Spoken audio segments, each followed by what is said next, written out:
తాకట్లో ఉన్న మీ బంగారాన్ని విడిపించి ఆ రోజు ఆన్లైన్ రేటుకి కొంటాం. Sharma gold company.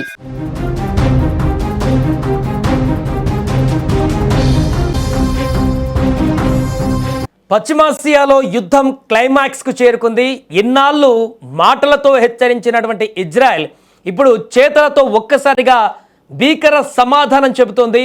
ఇరాన్ గడ్డపైన నిప్పుల వర్షం కురుస్తుంది. అగ్రరాజ్యం అమెరికా అండతో ఇజ్రాయెల్ జరిపిన మెరుపు దాడులకు టెహరాన్ నగరం వణికిపోతుంది.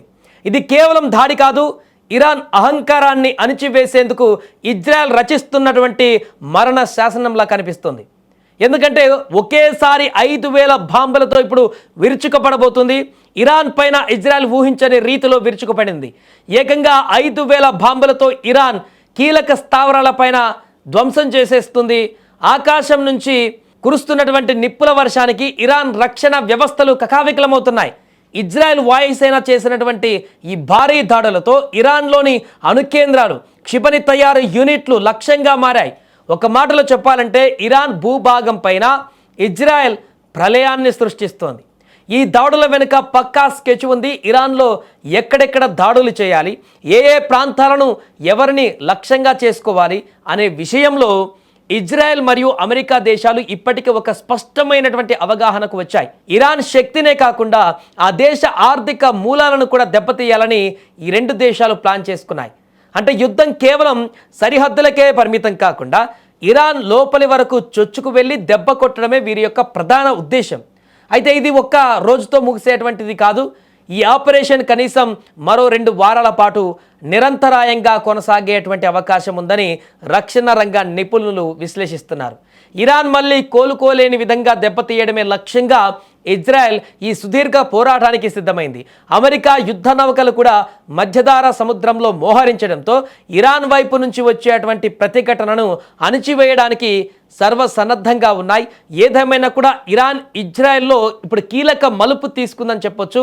ఇప్పటి వరకు ఇరాన్ చేస్తున్నటువంటి దాడులను అడ్డుకోవడంతో పాటుగా ఇరాన్లో ఉన్నటువంటి కీలకమైనటువంటి ఆఫీసెస్ని లేకుంటే స్థావరాలని లక్ష్యంగా చేసుకొని దాడులు చేస్తున్నటువంటి ఇజ్రాయెల్ ఇప్పుడు ఏకకాలంలో 5,000 బాంబులతో ఒకేసారి ఇంకొక ఆప్షన్ ఇవ్వకుండా, మరలా అవకాశం రాకుండా ఇరాన్ని పూర్తిగా నేలమట్టం చేసేటువంటి విధంగా దాడులు కొనసాగుతున్నాయి.